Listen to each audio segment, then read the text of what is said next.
Therefore, submit to God, but resist the devil, and he will flee from you. Draw near to God, and he will draw near to you. Cleanse your hands, sinners, and purify your hearts, double-minded people. These are just a few instructions from God. Simple instructions. Submit to God. That's the first.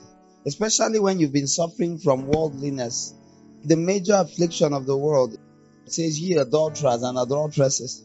Don't you know that friendship with the world is enmity with God? Many people are the enemies of God, and they don't even know it. But how did they become enemies with God? By being friends with the world.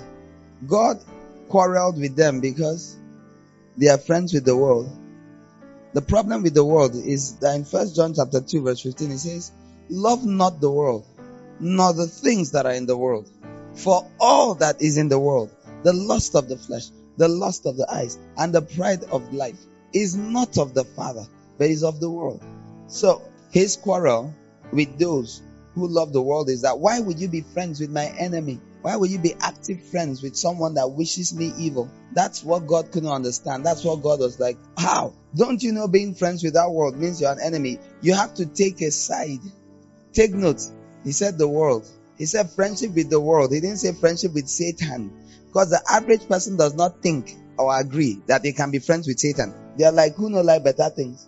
The things that are in the world include the lust of the flesh, desires of physical flesh, the lust of the eyes, the pride in one's lifestyle. These are things that people pursue actively. We pursue actively the desires of our flesh. What you call lust is desire. Pride, I'll let them know when I'm going to my village. On my wedding day, I'll step out in style. I'm not talking about just being nice. But you see someone sacrifice for a gown, for a suit, for the impact it will have on people, for it to be the talk of the town. They'll sacrifice almost anything. That's the third level, the pride in one's lifestyle.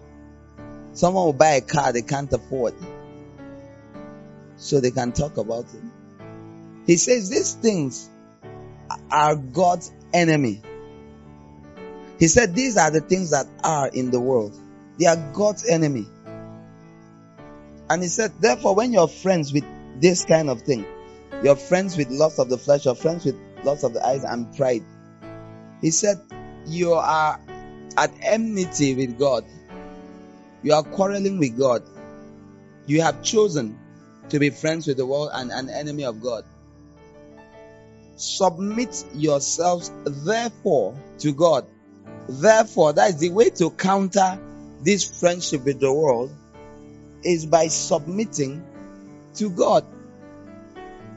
And then you now see the devil in the details.